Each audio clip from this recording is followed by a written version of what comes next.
नमस्कार, मैं धनंजय कुमार द नागरिक में आपका स्वागत है। हमारे साथ हैं प्रोफेसर जबरीमल पारख साहब। आप जानते हैं हम इनके साथ तीसरा एपिसोड आज कर रहे हैं और जबरीमल पारख साहब जो है और कई किताबें सिनेमा पर लिखी है और जितना बढ़िया विश्लेषण करते हैं कि सिनेमा का आदमी भी चौंक जाए। हालाँकि पारख साहब कहते हैं कि मैं कभी सिनेमा के लोगों के संपर्क में नहीं रहा, लेकिन बावजूद इसके इतनी बढ़िया समीक्षा, इतना बढ़िया रिव्यू, इतना बढ़िया उसकी विवेचना, आलोचना, समालोचना लाजवाब। और पारख साहब जो है वो आपको पता ही है कि लंबा समय उन्होंने अध्यापन को दिया है और इग्नू जैसे में हिंदी के प्राध्यापक रहे लगभग 30 साल से ज़्यादा समय तक। जवाहरलाल नेहरू विश्वविद्यालय से इन्होंने पढ़ाई की थी और सिनेमा इनका पसंदीदा सब्जेक्ट रहा। साहित्य पर तो लिखा ही और सिनेमा पे कई किताबें लिखी हैं जो अलग-अलग यूनिवर्सिटियों में पढ़ाई भी जाती हैं और पढ़ाई जानी चाहिए। अगर भारतीय सिनेमा को समझना है तो पारख साहब की किताबों से गुजरना ज़रूरी है। तो पारख साहब का तीसरा एपिसोड हम उसके साथ कर रहे हैं। सर, हमने 2 एपिसोडों में समझा कि जो ये भारतीय सिनेमा है, ये कैसे जो है उसमें कितनी जो पॉपुलर सिनेमा ख़ास करके है कि किस तरह के आम आदमी के कनेक्ट तो रहा उसका, लेकिन गंभीर समीक्षकों ने उसमें बहुत अहमियत नहीं दी। फिर ये रहा कि वो फ़िल्में जो हिट होती रहीं, उन फ़िल्मों का संपर्क यथार्थ से भी रहा। ऐसा नहीं कि केवल फैंटेसी थी, हवा-हवाई थी और उसका आम आदमी से कनेक्ट था और इसीलिए वो फ़िल्में हिट होती रहीं और आप जैसे व्यक्ति ने इस बात को गंभीरता से समझा और पॉपुलर सिनेमा की भी गंभीर समीक्षा की, गंभीरता से उसकी विवेचना की, ये ख़ास बात रही। आज सर तीसरे एपिसोड में आप क्या बात कर रहे हैं? नमस्कार नंदन जी, आपको नमस्कार और सभी देखने सुनने वालों को भी मेरा नमस्कार।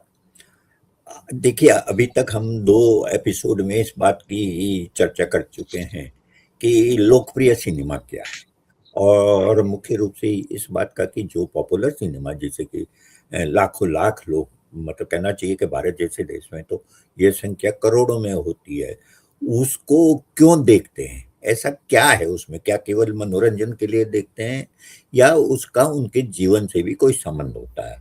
तो पिछले 2 एपिसोड में हमने इस बारे में बात की थी और ये बताया था कि कैसे उनका यथार्थ से भी संबंध होता है और यथार्थ को यथावत यानी कि जैसा वह है उस रूप में नहीं पेश किया जाता है, उसमें कुछ बदलाव होते हैं। यानी कि यथार्थ को फैंटेसी की तरह पेश करके प्रस्तुत करते हैं फिल्म वाले।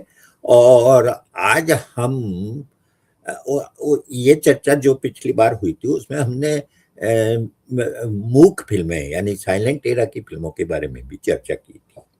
आज हम उस दौर की चर्चा करेंगे जब सवाक फिल्में यानी कि बोलती फिल्में जिन्हें टॉकी कहते हैं, उन टॉकी की भी चर्चा करेंगे और उनका अपने समय के साथ क्या संबंध होता है इसको भी देखेंगे। सबसे पहले मैं ये बताना चाहता हूँ कि जो हमारे यहाँ भारत में फिल्मों की शुरुआत जब हुई थी, तब देश जो है गुलाम था, कॉलोनी था, उपनिवेश था ब्रिटेन की। और इस ब्रिटेन की कॉलोनी होने के कारण फिल्मों का जो विकास हुआ उस पर उसका असर था, इसे कभी नहीं भूलना चाहिए। जैसे कि हमारे हमारे यहाँ फिल्में शुरू हुई, मतलब जिन्हें हम फीचर फिल्में या कथा चित्र कहते हैं, उनकी शुरुआत हुई थी 1913 से। दादा साहब फाल्के ने फिल्म बनाई थी राजा हरिश्चंद्र, इसके बारे में बात हम कर चुके हैं। लेकिन महत्वपूर्ण बात यह है कि 4-5 साल बाद ही विदेशी सरकार ने यानी कि जो ब्रिटिश सरकार थी उसे महसूस हुआ कि भाई ये फिल्में तो बनती रहेगी, विदेश से भी आती है, यहाँ भी लोग बनाते हैं, तरह तरह की फिल्में बनाएंगे और ये फिल्में बनाएंगे और हो सकता है कि जो आज़ादी का आंदोलन देश में चल रहा है उस आज़ादी के आंदोलन की अभिव्यक्ति भी सिनेमा के माध्यम से हो। अगर वह हुई तो उनके लिए तब क्या होगा कि जनता जागरूक हो जाएगी और अंग्रेज सरकार को उखाड़ फेंकने की कोशिश करेगी। तो उसे रोकने के लिए यह बहुत जरूरी है कि ये फिल्में कैसी बन रही है इस पर हमारा नियंत्रण हो। यानी कि उस समय जो भारत में शासन था अंग्रेज सरकार, वो उनका नियंत्रण हो। और इसके लिए उन्होंने क्या किया कि 1918 में एक सिनेमा से संबंधित कानून पास किया और वो कानून 1920 से लागू हुआ। दिलचस्प पहलू यह है कि 1918 में जब ये कानून पास हुआ तब तक हिंदुस्तान में कुल 25 फिल्में बनी थी, ज्यादा नहीं बनी थी, सिर्फ 25 फिल्में बनी थी और वो भी जो है मूक फिल्में थी, साइलेंट एरा की फिल्में थी। और फिर भी डर तो डर है, डर था उन्हें कि आगे ऐसी फिल्में बन सकती है जो कि वर्तमान सत्ता के खिलाफ हो। और इसलिए उन्होंने जो है एक सेंसर बोर्ड की स्थापना की।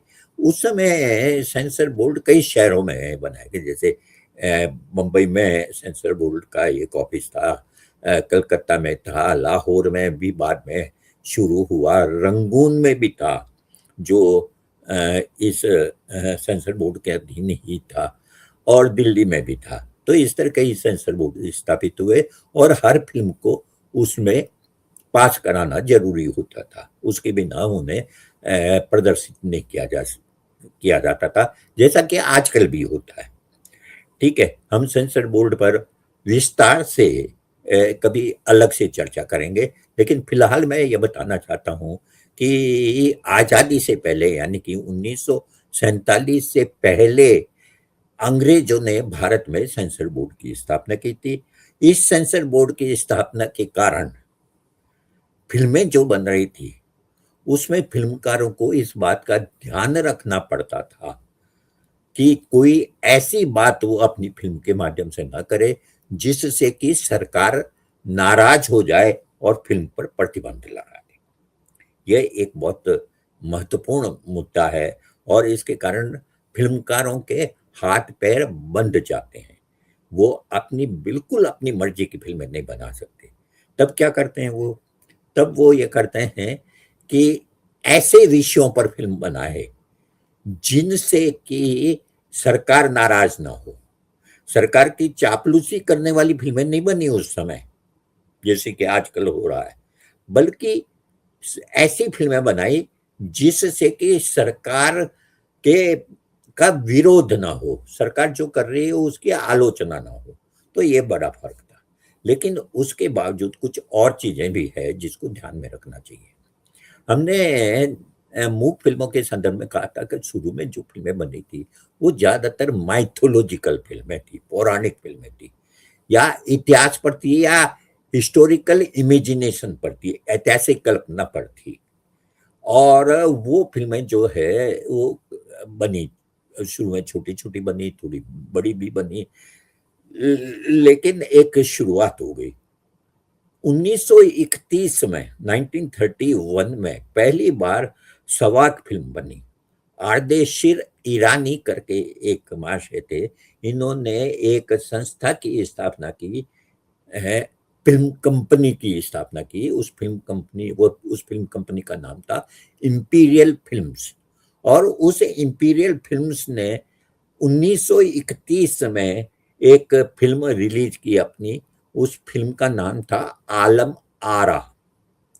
आलम आरा हिंदुस्तान की पहली बोलती फिल्म है और इस तरह से बोलती फिल्मों का इतिहास शुरू होता है। यूरोप में भी कोई बहुत अरसा नहीं हुआ था बोलती फिल्में शुरू हुए। 1928 में पहली बोलती फिल्म बनी थी, जॉर्ज सिंगर या कुछ इस तरह का नाम था, लेकिन उसके 3 साल के अंदर अंदर हिंदुस्तान में भी जो है टॉकीज या सवाक फिल्म जिसे कहते हैं उसकी शुरुआत हो गई और वो पहली फिल्म थी आलम आरा। लेकिन उसी साल जो है अन्य भाषाओं में भी फिल्में बनी, अन्य भाषाओं में तेलुगु में फिल्म बनी, तमिल में बनी और भी कुछ भाषाओं में बनी एक ही साल के अंदर। अब आप देखेंगे कि एक बड़ा अंतर आ रहा है। अंतर क्या है कि अब तक जो साइलेंट मूवीज थी, जो जिसमें आवाज नहीं थी, उन फिल्मों को हम भाषा की दृष्टि से विभाजन नहीं कर सकते। हम ये नहीं कह सकते किसी साइलेंट फिल्म को कि ये हिंदी की फिल्म है या ये मराठी की फिल्म है या ये बंगला फिल्म है। सभी साइलेंट फिल्म में साइलेंट फिल्म होती है। अगर उसमें संवाद का इस्तेमाल होता है तो वो फिल्म के बाहर से होता है। सिनेमा हॉल में ऐसा होता था उस जमाने में, थिएटर में, कि फिल्म दिखाई जाती थी और फिल्म के पास में कुछ कलाकार खड़े होते थे जो बीच बीच में डायलॉग बोलते थे, या म्यूजिशियन बैठे होते थे जो बीच बीच में जो है वाद्य यंत्र भी बजाते थे। लेकिन फिल्में वो थी, किसी एक भाषा की फिल्म नहीं कहा जा सकता था। ज्यादा से ज्यादा आप ये कह सकते हैं कि फिल्मकार उस फिल्म का जो टाइटल है, जो उसका नाम रखता है, उस नाम से यह अंदाजा लगाया जा सकता है कि उस फिल्म को बनाने वाले क्या कौन है। जैसे एक उदाहरण मैं देता हूं आपको, 1925 में फिल्म बनाई गई थी बाबूराव पेंटर द्वारा, जिसका नाम था सावकारी पाश। ये सावकारी पाश से हमें मालूम पड़ता है कि बाबूराव पेंटर जो है मराठी है। सावकारी पाश क्या है? साहूकार का बंधन। ये बिल्कुल वही चीज है जो प्रेमचंद के उपन्यास गोदान में है। यानी कि किसान जो महाजन से कर्ज लेता है और किस तरह से वो बंध जाता है, वही कहानी इसमें भी है, गोदान जैसी कहानी है इसमें। लेकिन ये सावकारी पाश जो है, उससे ये मालूम पड़ जाता है कि फिल्म बनाने वाला जो है मराठी है। जो ये कहना चाहिए कि पौराणिक कहानियों पर फिल्में बनती थी, वो आमतौर पर पौराणिक कहानियों पर फिल्मों के नाम इस तरह के होते थे कि उन्हें किसी एक भाषा के दायरे में नहीं किया जा सकता था। जैसे राजा हरिश्चंद्र से ये मालूम नहीं पड़ेगा कि वो कौन सी भाषा की फिल्म है, या जो है श्री कृष्ण जन्म, या उस तरह के नाम जो है। बहरहाल 1931 में जब आलम आरा बनी तो कुछ और चीजें भी हुई उसके साथ। क्या हुआ? एक तो यह है कि उसमें आवाज आ गई, यानी कि अब जो कैरेक्टर थे, उसमें जो पात्र थे, जो अभिनेता थे, वो बोल रहे थे, वो आपस में बातें कर रहे थे। और ये महत्वपूर्ण था, ये एक बहुत बड़ी छलांग थी।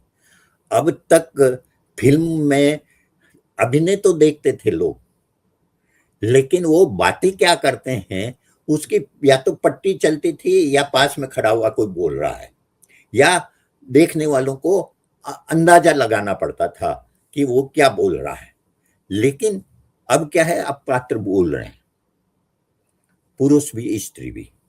एक और बड़ा फर्क आ गया तब तक 1931 तक। वो क्या है कि आपको ध्यान है 1913 में जो राजा हरिश्चंद्र फिल्म बनी, उसके जो स्त्री पात्र थे उनका अभिनय भी पुरुष अभिनेताओं ने किया था।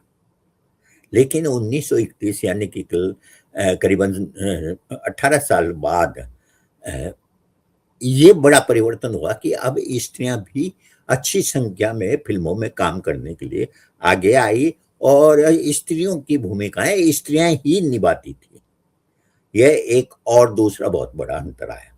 और तीसरा बड़ा अंतर यह है कि हमारे यहाँ जो नाटकों की परंपरा थी, मैंने पिछली बार पारसी थिएटर की चर्चा भी की थी, नाटकों की जो परंपरा थी जिसमें गीत, संगीत और नृत्य अनिवार्य अंग होते थे, अब इन फिल्मों में वो गीत, संगीत और नृत्य उसके हिस्से होते हैं। ये जो पहली फिल्म थी आलम आरा, इसमें 7 गीत थे, और इंदर सभा फिल्म उसके कुछ साल बाद बनी जिसमें 72 यानी 72 गीत थे। तो आप अंदाजा लगा सकते हैं कि हिंदुस्तानी सिनेमा में गीत संगीत का कितना महत्व था और कितना अधिक उसका उपयोग होता था। वो आज तक होता है, रूप बदल गया है, लेकिन गीत संगीत एक तरह से हिंदुस्तानी सिनेमा का एक अनिवार्य अंग। दूसरा जो बड़ा परिवर्तन हुआ सवाद फिल्मों के साथ में, अब तक जो फिल्में बन रही थी वो माइथोलॉजिकल फिल्में बन रही थी, पौराणिक कहानियों पर। जो हमारे यहाँ पुराण ग्रंथ थे उसमें जो कहानियां होती थी, जैसे नल दमयंती की कहानी, राधा कृष्ण की कहानी, राम की कहानी, कृष्ण की कहानी, तरह तरह की कहानियां, राजा हरिश्चंद्र की कहानी, इस तरह की जितनी भी कहानियां होती थी उन सब पर फिल्में बनती थी।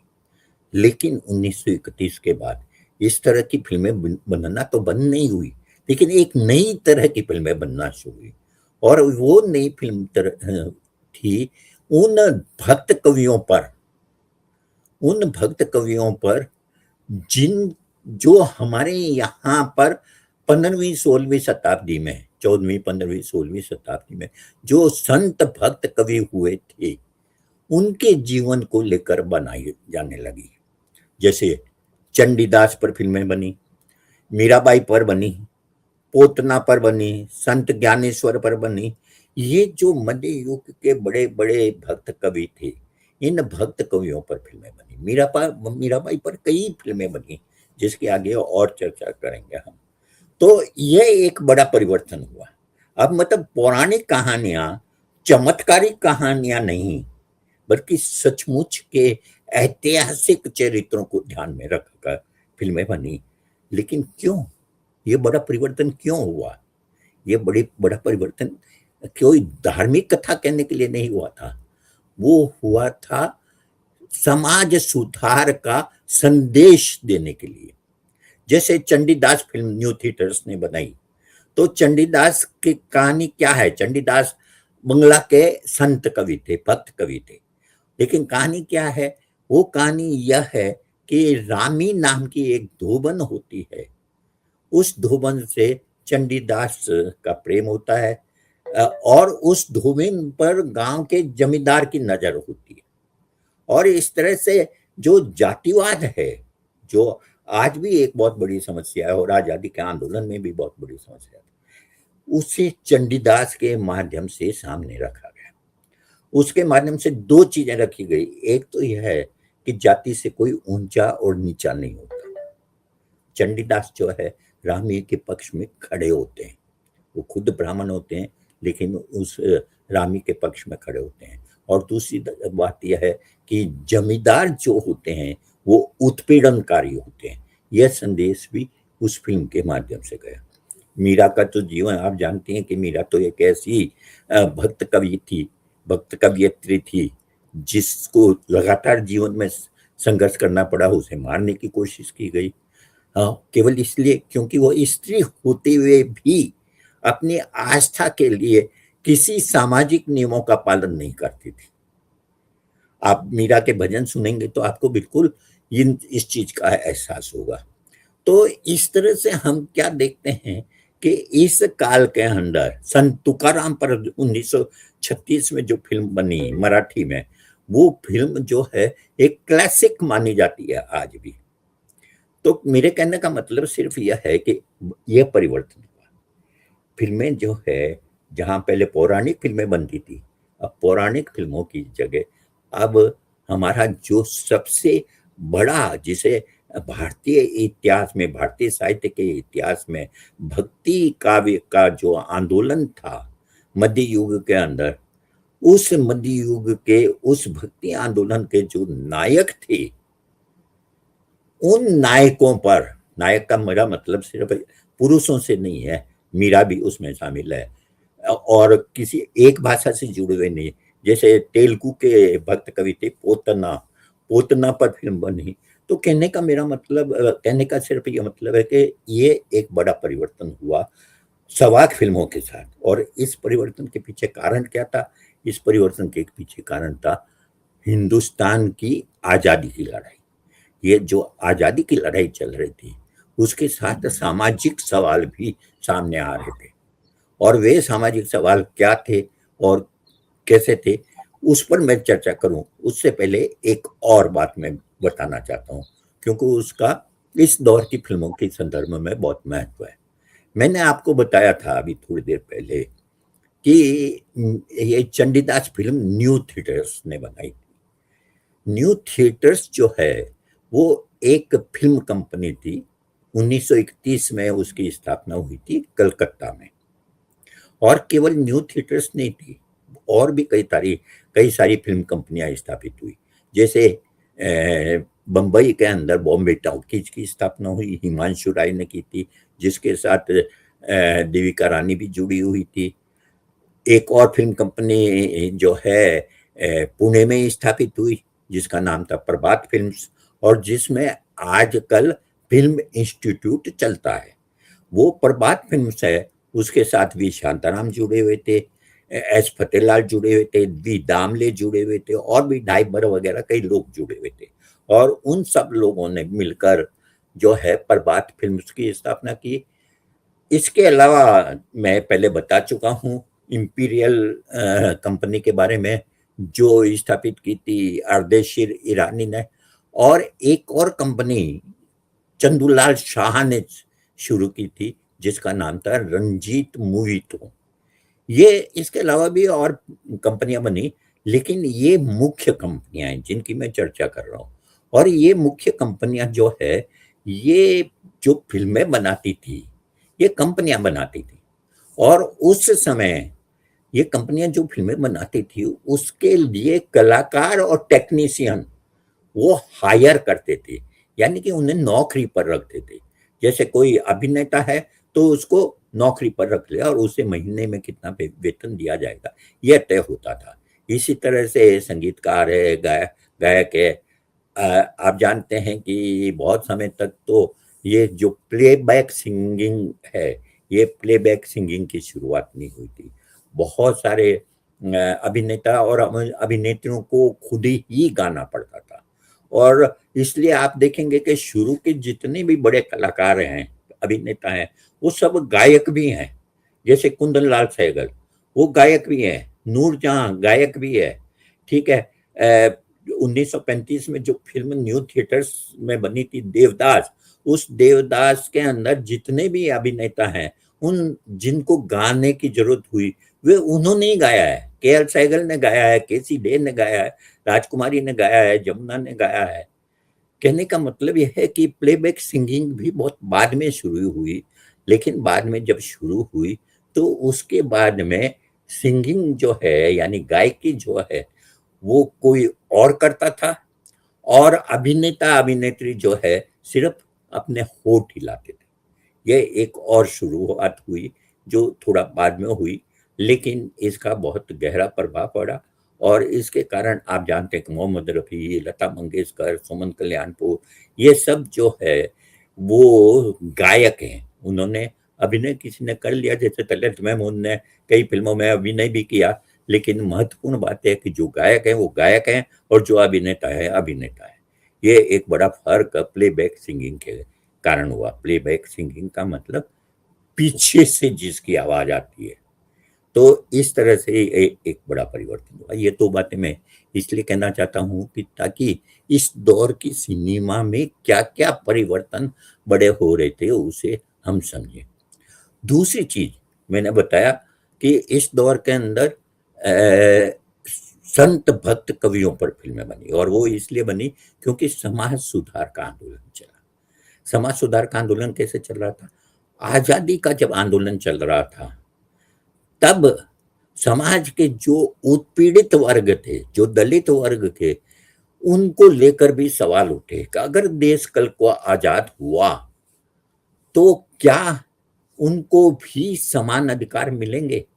क्या वह उसी वर्ण व्यवस्था के अंदर वैसे ही पिसते रहेंगे जैसा कि वो सैकड़ों हजारों साल से पिसते आ रहे हैं? यानी कि दलित जो उत्पीड़ित वर्ग है उनको समान अधिकार मिलेंगे? क्या स्त्रियों को समान अधिकार मिलेंगे? ये सवाल थे, और इन सवालों को सामने रखने वाले बड़े नेता, बड़े समाज सुधारक सामने आने लगे। हम अगर इस दृष्टि से देखें तो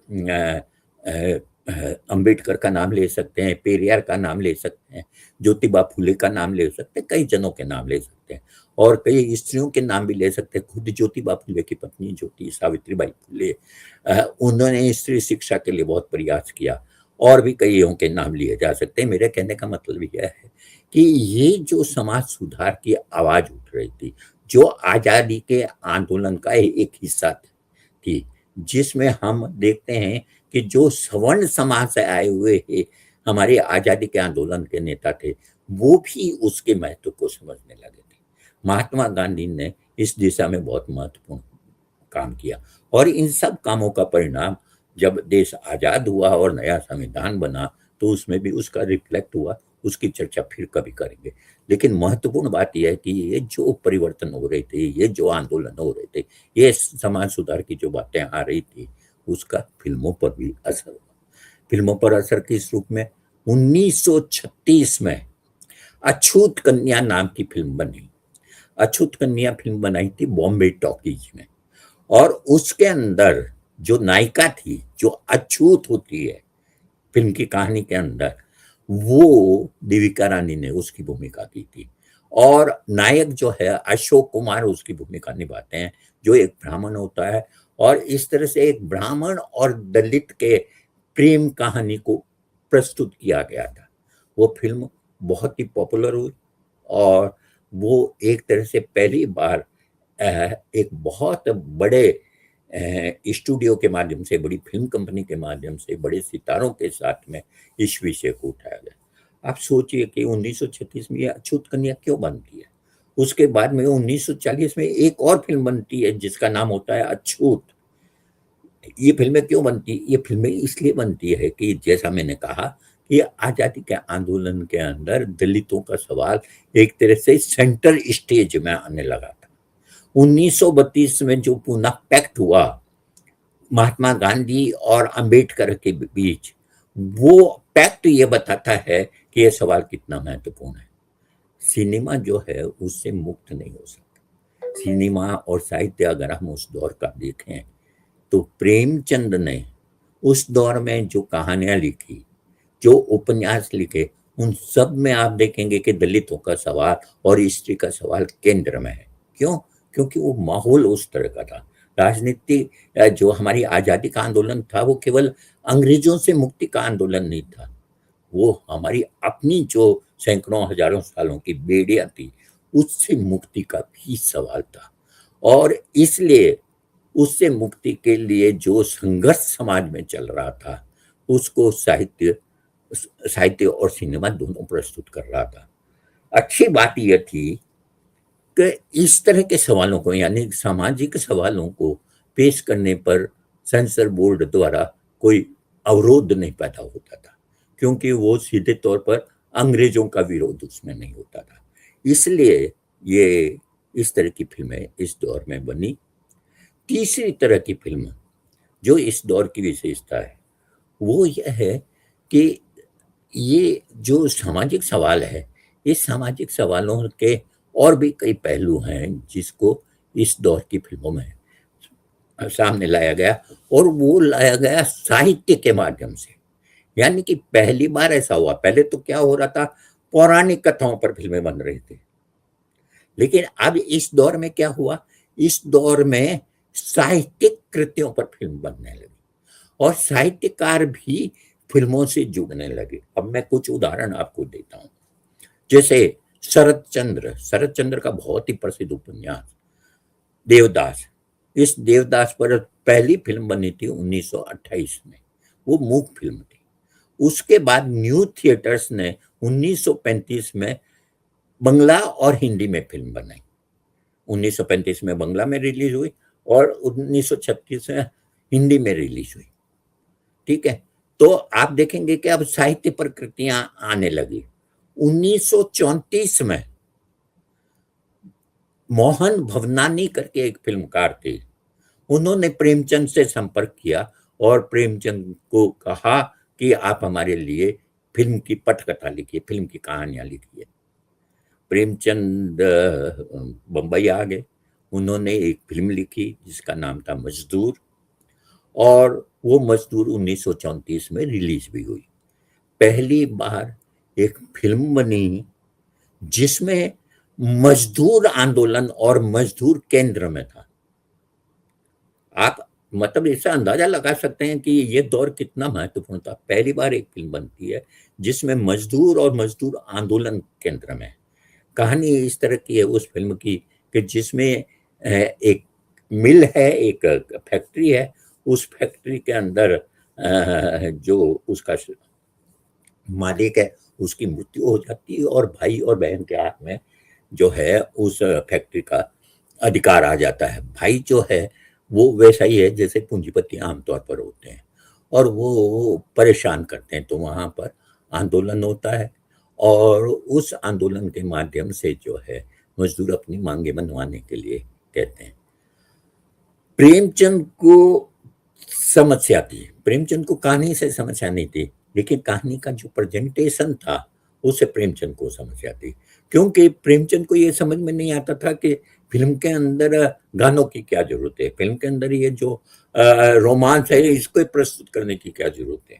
वो तो यथार्थवादी थे, इसी तरह की कहानियां लिखते थे, इसी तरह के उपन्यास लिखते थे, इसलिए उनको ये बात जमी नहीं। और दूसरे बार बार कोई उन्हें गाइड करे कि आप ऐसे नहीं, ऐसे लिखिए, वैसे नहीं वैसे करिए, तो उनको जो है वो रास नहीं आया बम्बई में रहना, और वो बम्बई से वापस लौट गए। ऐसा नहीं है कि वो नाकामयाब हो कर लौटे।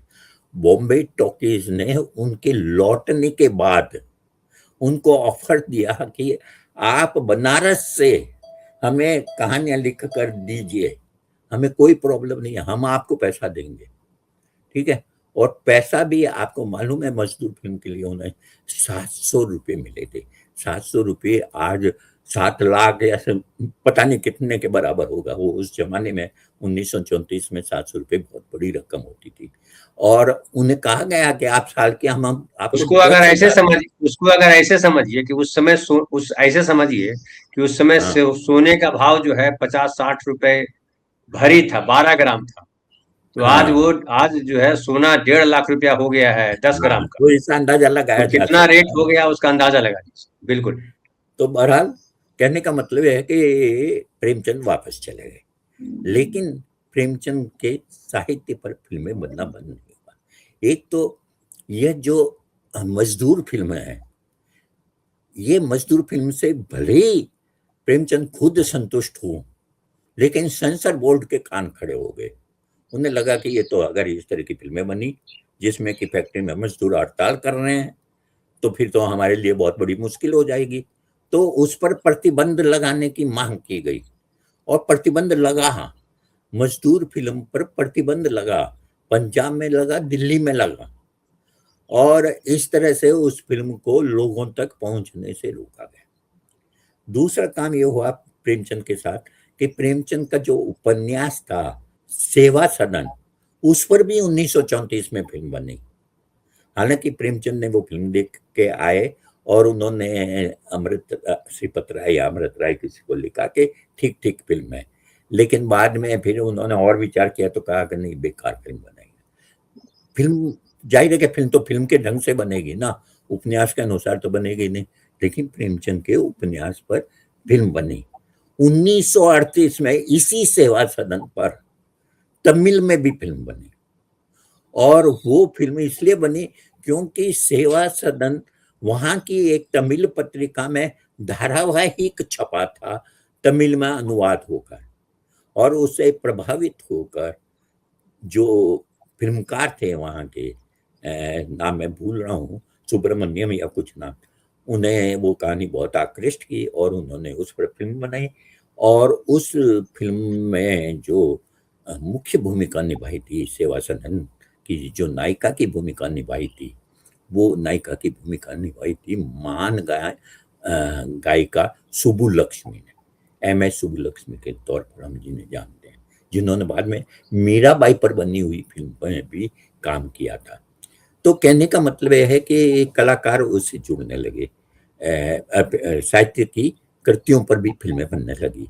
इसी दौरान में भगवती चरण वर्मा के उपन्यास चित्रलेखा पर केदार शर्मा ने फिल्म बनाई। वही केदार शर्मा जिन्होंने न्यू थिएटर्स में जो देवदास पर फिल्म बनी थी, उस देवदास की पटकथा, संवाद और गीत लिखे थे।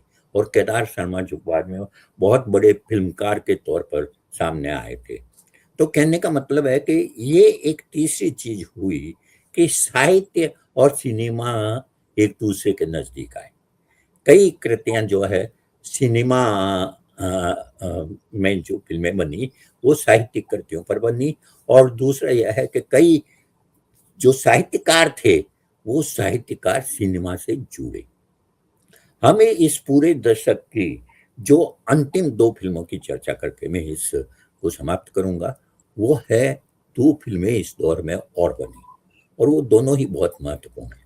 आप जानते हैं कि 1936 में प्रगतिशील लेखक संघ की स्थापना की गई थी, और उस प्रगतिशील लेखक संघ ने प्रगतिशील लेखकों को, सभी भाषाओं के प्रगतिशील लेखकों को संगठित करने में बहुत बड़ी मदद की।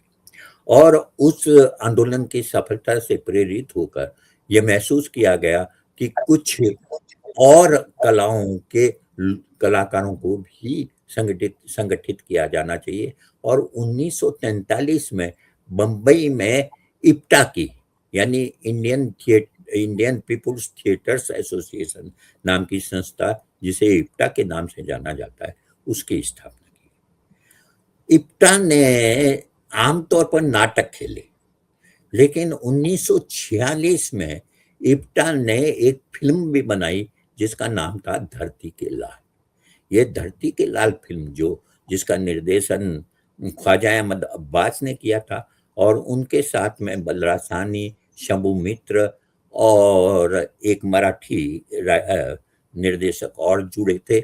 और उसके अलावा हिंदी के और उर्दू के कई जो गीतकार और शायर थे वो भी जुड़े थे। इन लोगों ने मिलके फिल्म बनाई थी, पहली फिल्म। ये इप्टा की पहली और आखिरी फिल्म थी। और ये 1942-43 में जो बंगाल में भयंकर दुर्भिक्ष पड़ा था, जिसमें माना जाता है कि 20-30 लाख लोग मारे गए थे, जो वास्तव में दुर्भिक्ष थोपा हुआ दुर्भिक्ष था, क्योंकि अनाज की बहुत बड़े पैमाने पर जमाखोरी की गई थी। इस दौर को ध्यान में रखकर ये फिल्म बनाई गई थी। इसमें बलराज साहनी ने काम किया था। इसमें बलराज साहनी की पत्नी दमयंती साहनी ने भी काम किया था। और ये फिल्म गांव और शहर, यानी कि गांव में जब दुर्भिक्ष पड़ा और लोगों के पास खाने को भी कुछ नहीं रहा, तब किस तरह से लोगों को कलकत्ता जैसे शहरों में आना पड़ा, और पैसा नहीं होने के कारण उन्होंने अपना सब कुछ गांव में जमीन बेच दी, अपने पास जो कुछ था वो बेच दिया, यहाँ तक कि औरतों को अपनी इज्जत तक बेचनी पड़ी। उस पर ये फिल्म बनाई गई।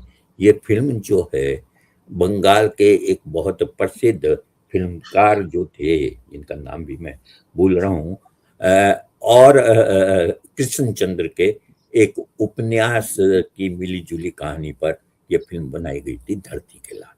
और ये बहुत ही उत्कृष्ट फिल्म थी। और ऐसा माना जाता है कि ख्वाजा अहमद अब्बास की ये जो पहली फिल्म थी, ख्वाजा अहमद अब्बास ने बाद में भी बहुत फिल्में बनाई, लेकिन शायद वो उनकी सबसे बेहतर फिल्म थी। इसी साल 1946 में चेतन आनंद ने नीचा नगर नाम की एक फिल्म बनाई थी। उस नीचा नगर में भी ज्यादातर कलाकार जो थे वो इप्टा के थे। इप्टा उसकी प्रोड्यूसर नहीं थी, लेकिन इप्टा के कलाकार उसके साथ जुड़े थे। और नीचा नगर भारत की पहली फिल्म है जो केन्स फिल्म समारोह में गई थी, और 3 जो उत्कृष्ट फिल्में चुनी गई थी उसमें नीचा नगर भी थी। नीचा नगर की मूल कहानी जो है वो मैक्सिम गोर्की के लोअर डेप्थ्स नामक नाटक पर आधारित थी, लेकिन वह एक रूपक थी, एक इमेजरी थी,